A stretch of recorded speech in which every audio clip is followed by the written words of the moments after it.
Hello students, आज हम study करेंगे एडी करंट। इससे पहले की वीडियो में हमने इलेक्ट्रोमैग्नेटिक इंडक्शन को पढ़ा था और वहां पर जो लास्ट में हमने स्टडी किया था वो था कि जब किसी कंडक्टर से लिंक मैग्नेटिक फ्लक्स चेंज हो जाता है तो उसके अंदर एक करंट या एक ईएमएफ पैदा हो जाती है जिसे हम बोल देते हैं इंड्यूस करंट या फिर इंड्यूस्ड ईएमएफ। एडी करंट भी एक इंड्यूस करंट ही है। डिफरेंस सिर्फ इतना है कि जब करंट बॉडी के थोड़े से पार्ट में पैदा हो या बहुत कम क्वांटिटी में पैदा हो तो उसे इंड्यूस करंट बोल देते हैं, लेकिन जब वही करंट बॉडी के बल्क अमाउंट में पैदा हो जाता है, मैक्सिमम पैदा हो जाता है, तो हम उसको फिर एडी करंट बोलना शुरू कर देते हैं। अदरवाइज ये भी इंड्यूस करंट है और जो पहले डिस्कस किया वो भी इंड्यूस करंट ही है। तो डेफिनेशन की बात करें तो हम क्या लिखेंगे इसमें कि these are the current or eddy current are the current, eddy current are the current produced when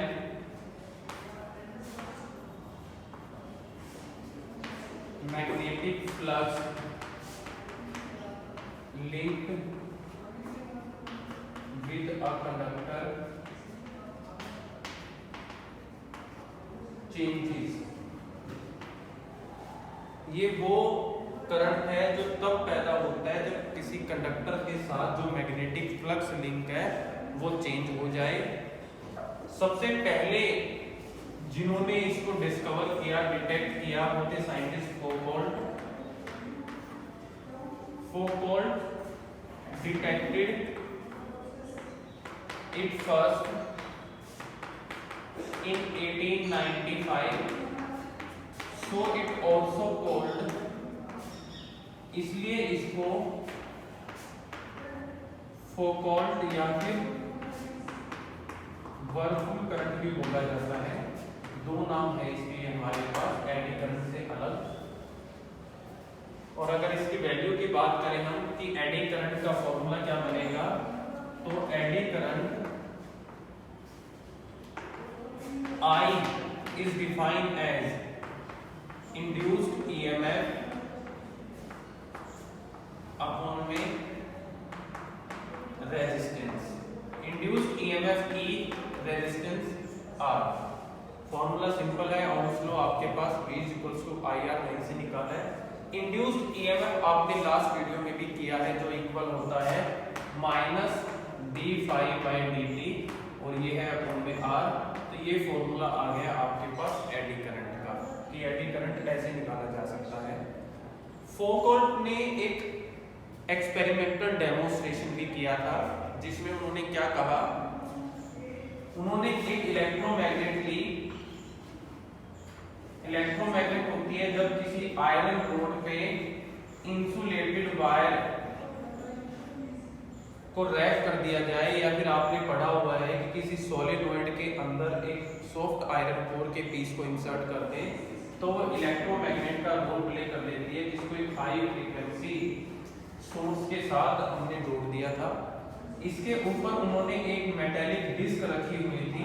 हमने क्या देखा, जैसे ही करंट यहाँ पर ऑन किया जाता है, सर्किट को क्लोज किया जाता है, ये जो डिस्क रखी हुई थी ये हवा में उड़नी शुरू हो जाती है, उसी के ऊपर यहाँ आ जाती है इस पोजीशन पर।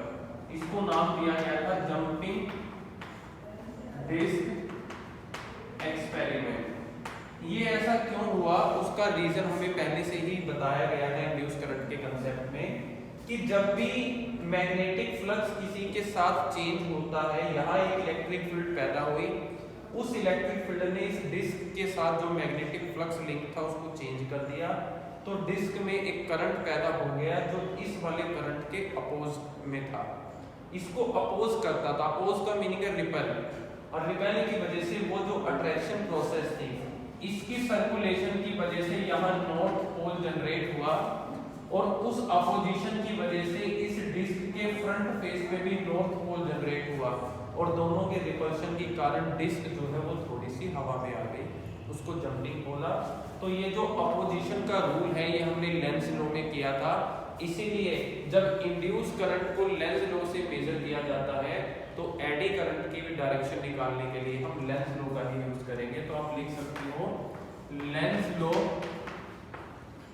Is used in finding direction of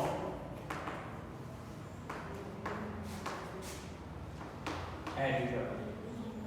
अब इस एडी करंट के हमारे पास कुछ डिसएडवांटेज है और कुछ उनके मेथड हैं जिनसे हम उन डिसएडवांटेजेस को जो है वो रिमूव कर सकते हैं। तो पहले हम डिस्कस करते हैं एडी करंट की disadvantages.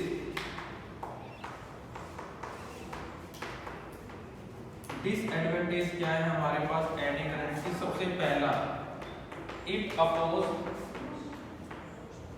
The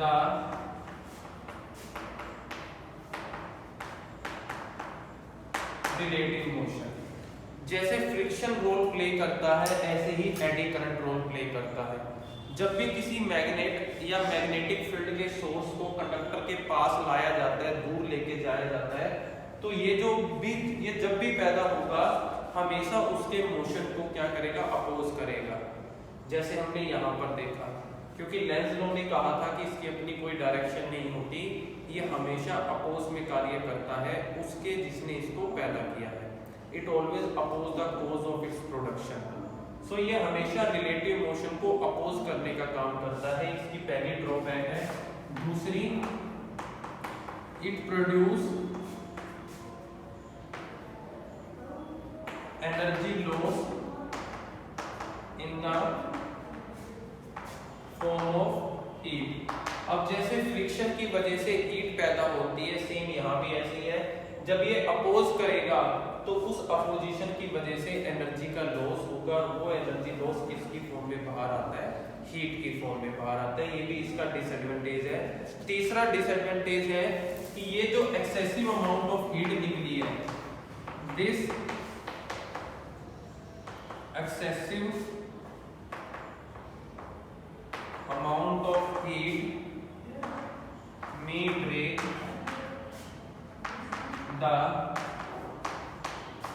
insulation of material। कई बार हीट इतनी ज्यादा क्वांटिटी में निकल जाती है कि जो मटेरियल उस डिवाइस में यूज कर रखा है, जिसका एक डाइलेक्ट्रिक स्ट्रेंथ है, वो हीट उस डाइलेक्ट्रिक स्ट्रेंथ से ज्यादा एनर्जी प्रोवाइड कर देती है और मटेरियल अपनी इंसुलेटर की प्रॉपर्टी को छोड़कर कंडक्टर बन जाता है। हमने फर्स्ट यूनिट में ये पढ़ा था कि हर इंसुलेटर जो है वो कंडक्टर बनाया जा सकता है सिर्फ अगर उसके ऊपर उसके डाइलेक्ट्रिक स्ट्रेंथ से ज्यादा फोर्स लगा दी जाए।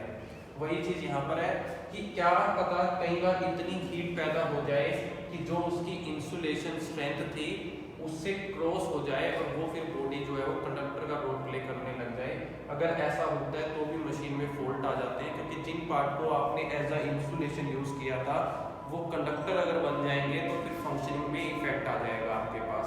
तो ये इसके मेन डिसएडवांटेज थे। इन डिसएडवांटेजेस को कम करने के लिए हमने दो मेथड इसमें निकाले कि किस तरीके से हम इनको थोड़ा बहुत कम कर सकते हैं। तो वो है हमारे पास प्रिवेंशन या ट्रीटमेंट बोल सकते हो आप, prevention from eddy current. Eddy current से कैसे बचा जा सकता है?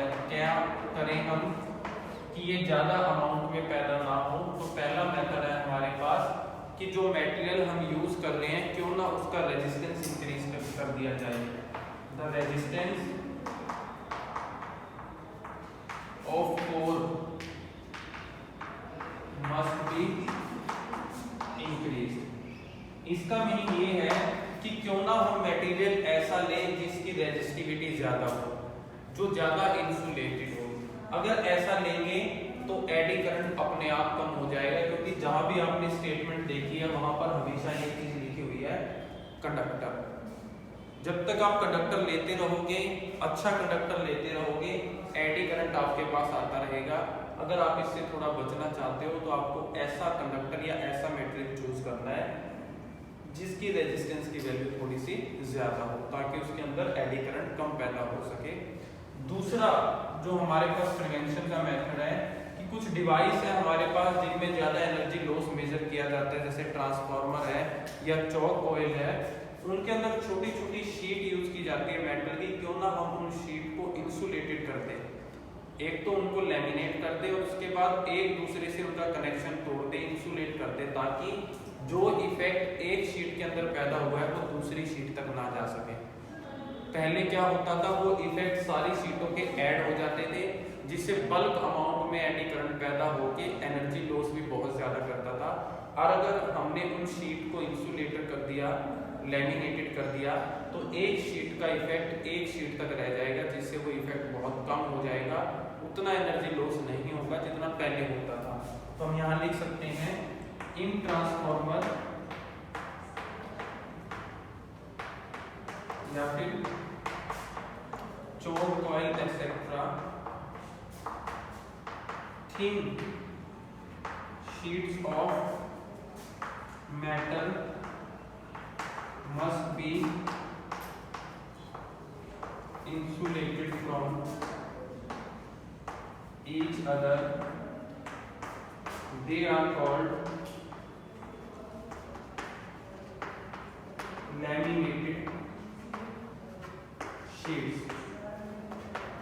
इनको लैमिनेटेड शीट बोला जाता है जब उनको इंसुलेट कर दिया जाता है। ये था हमारे पास एडी करंट की डेफिनेशन, उसका कंसेप्ट, उसके डिसएडवांटेज और उसके प्रिवेंशन के मेथड। अब जब हमने इसके डिसएडवांटेज नोटिस किए कि इसके डिसएडवांटेज में हीट बहुत इंपॉर्टेंट टॉपिक है, हीट बहुत ज़्यादा हमें फेस करनी पड़ रही है, हीट का लॉस हमें फेस करना पड़ रहा है, तो हमने फिर कुछ ऐसे डिवाइस बनाए, कुछ ऐसी टेक्निक्स निकाली जिनमें हमने एडी करंट के इस कंसेप्ट को यूज करना शुरू कर दिया। जैसे इलेक्ट्रिसिटी चैप्टर भी आप करते थे, 10th में भी आपने किया है, बाद में +2 में भी आपने पढ़ा है। वहां पर हम क्या देखते थे कि जब हाई रेजिस्टेंस होने की वजह से, हाई रेजिस्टिविटी होने की वजह से हीटिंग इफेक्ट पैदा होता था, तो हमने उसी हीटिंग इफेक्ट को एक एप्लीकेशन बना लिया।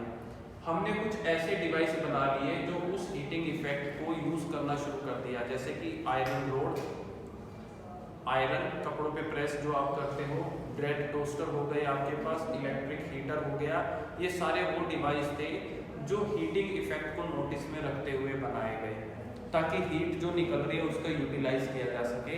सिमिलरली एडी करंट से पैदा होने वाले हीट को भी हमने, या एडी करंट से पैदा होने वाले कॉन्सिक्वेंसेस को भी, रिलेटिव मोशन के अपोज वाले प्रॉपर्टी से भी हमने कुछ ऐसे डिवाइस बनाए जिनमें हम इसके डिसएडवांटेज को एज अ एडवांटेज यूज करना हमने शुरू कर दिया है। उनमें से कुछ को हम अभी स्टडी करेंगे और हेडिंग डलेगी आपके पास टॉपिक की, एप्लीकेशन ऑफ एडी करंट।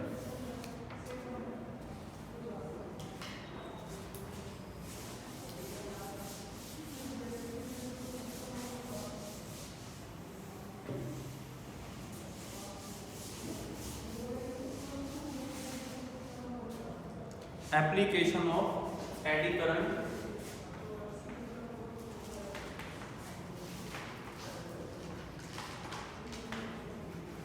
सबसे पहली एप्लीकेशन आती है हमारे पास dead beat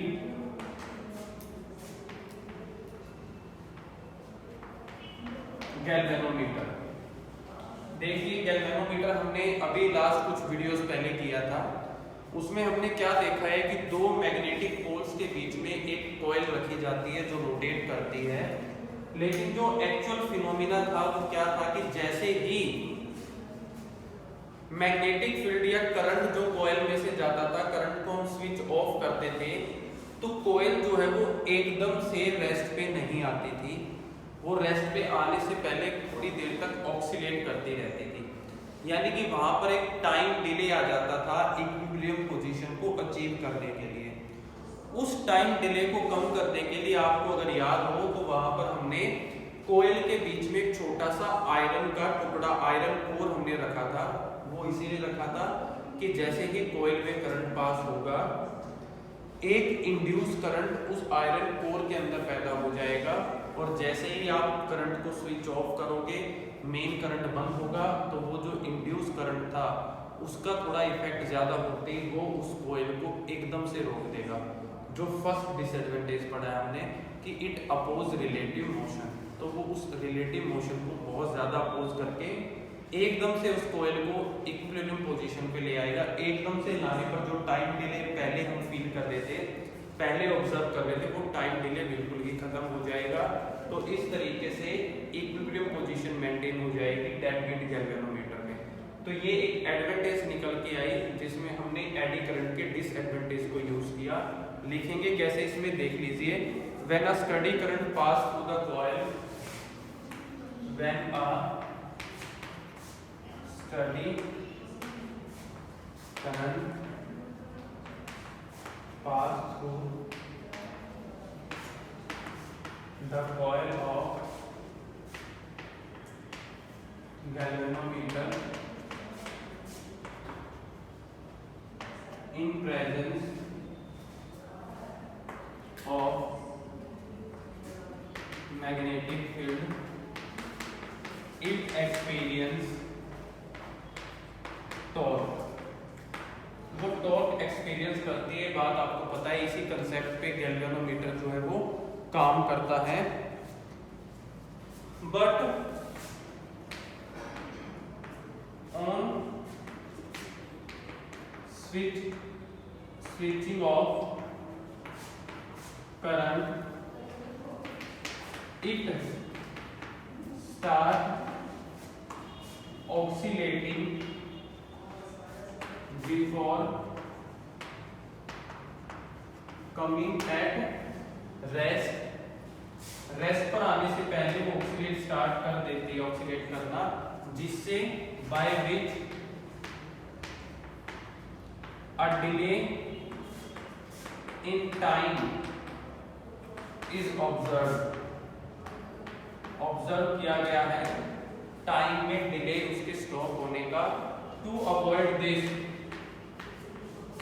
To avoid this, we use soft iron core in between the coil, और इस आयरन कोर में जो इंड्यूस करंट पैदा होगा वो अपोज करेगा मोशन ऑफ कॉइल का। हम यहाँ लिख देते हैं induce current in core will oppose relative motion of coil and hence it stop without oscillating। और बिना ऑक्सीलेट किए वो क्या हो जाती है, रुक जाती है। तो जो टाइम डिले था वो यहाँ से गायब हो जाता है। ये हमारे पास थी first application dead beat galvanometer. दूसरी एप्लीकेशन में आपके पास आ जाते हैं इलेक्ट्रोमैग्नेटिक ब्रेक्स। आजकल की ट्रेनों में एडी करंट का सहारा लिया जाता है ट्रेनों को एकदम से रोकने के लिए। पहले ट्रेन जो चलती थी वो बहुत दूर से ब्रेक लगाने पड़ते थे रोकने के लिए, क्योंकि कोई इलेक्ट्रिसिटी बेस नहीं थी। अब जब हमारे पास इलेक्ट्रिसिटी ट्रेन्स आ गई हैं तो हम उनको इजीली थोड़े डिस्टेंस पर रोक सकते हैं। उसमें इसी का मेन रोल प्ले होता है। होता क्या है, उन ट्रेन्स में जो नीचे व्हील्स होती हैं, उन व्हील्स के एक्सल के साथ एक बड़ा सा ड्रम अटैच किया जाता है जो उसी स्पीड से घूमता है साथ में जैसे व्हील्स घूमती हैं। जब भी हमें ब्रेक अप्लाई करने होते हैं तो हम एकदम से स्ट्रॉन्ग मैग्नेटिक फील्ड लगा देते हैं ड्रम के ऊपर। वो स्ट्रॉन्ग मैग्नेटिक फील्ड ड्रम के फ्लक्स को चेंज करके उसके अंदर एक हाई अमाउंट ऑफ करंट, जिसे आप एडी करंट कहते हो, उसको प्रोड्यूस कर देती है। और वो high amount of eddy current oppose करता है रिलेटिव मोशन को, और गाड़ी जो है वो फिर एकदम से धीरे धीरे क्या हो जाती है, स्टॉप हो जाती है। ये कंसेप्ट हमने वहां यूज किया। तो इसको लिखेंगे in modern train, in modern train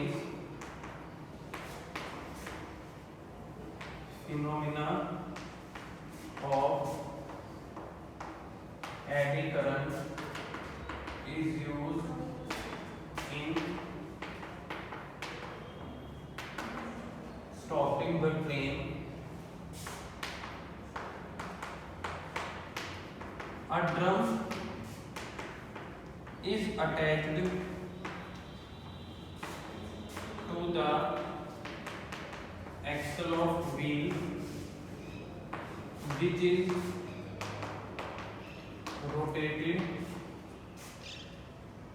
with same speed of wheel. So when a high magnetic field is applied to drum, then eddy current produced in drum oppose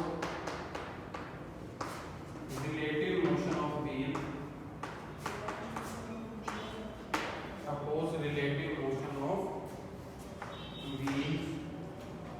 and hence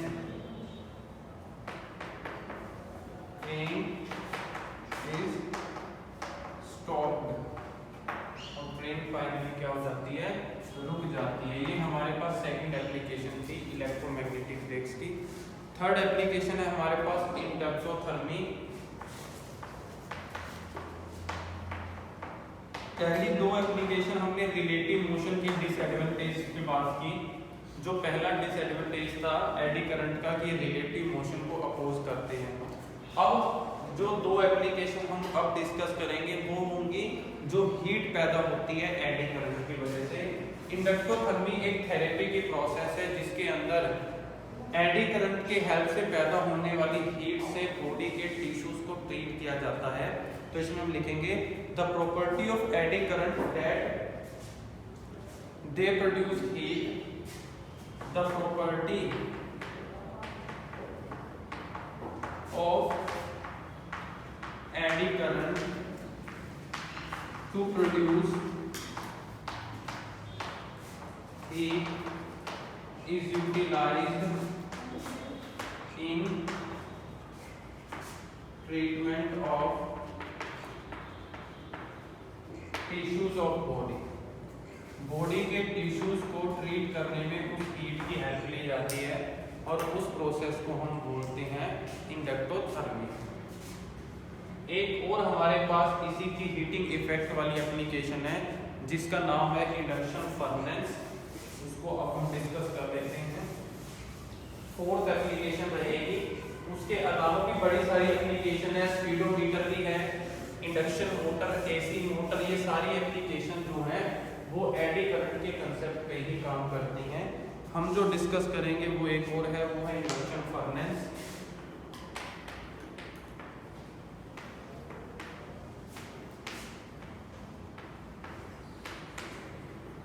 same वही जो heat पैदा होती है induction eddy current के पैदा होने से, उसी हीट को यूज किया जाता है यहाँ पर। देखिए, it use heating effect of eddy current, it use heating effect of eddy current. ये एडी करंट के हीटिंग इफेक्ट को ही यूज करते हैं। दो एप्लीकेशन रिलेटिव मोशन की पढ़ी और दो एप्लीकेशन हम हीटिंग इफेक्ट की कर रहे हैं।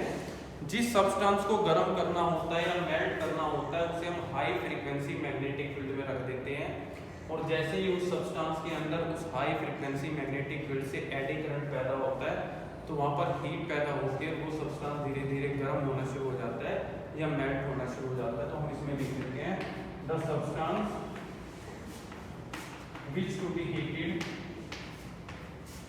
विच to be heated or melted, placed in high frequency magnetic field, and due to this field a eddy current produced in substance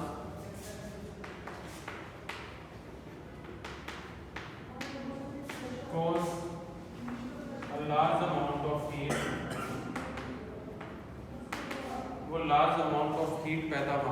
देता है। और यहाँ लिख भी सकते हैं also large amount of heat according to relation H is equal to I square R T. इस रिलेशन से ये हीट पैदा होती है। जितना ज़्यादा इंड्यूस करंट पैदा होगा, एडी करंट जिसे आप बोल रहे हैं, उतनी ज़्यादा हीट वहाँ पर पैदा हो जाएगी। तो इस रिलेशन से वो हीट अपने अंदर पैदा कर देता है। इसे इंडक्शन फर्नेस का भी हम काम करते हैं इस बेसिक में। तो ये हमारे पास मेन एप्लीकेशन थी एडी करंट की। आज हमने एडी करंट होता क्या है वो पढ़ा, कैसे मेजर करते हैं, डायरेक्शन लेंस लो या फिर आप कह सकते हो फ्लेमिंग राइट एंड रूल से मेजर की जा सकती है। डिसएडवांटेज हमने उसकी पढ़ी, एडवांटेज हमने, डिसएडवांटेज के बाद हमने उनको ट्रीटमेंट कैसे किया जा सकता है, ठीक कैसे कर सकते हैं, थोड़ा बहुत कम कैसे कर सकते हैं, इसको वो हमने पढ़ा। और अगर कम नहीं किया जा सकता तो हमने कुछ एप्लीकेशंस भी इन्वेंट की हैं जिनमें हम उसकी डिसएडवांटेज को एडवांटेज बनाकर यूज़ करते हैं।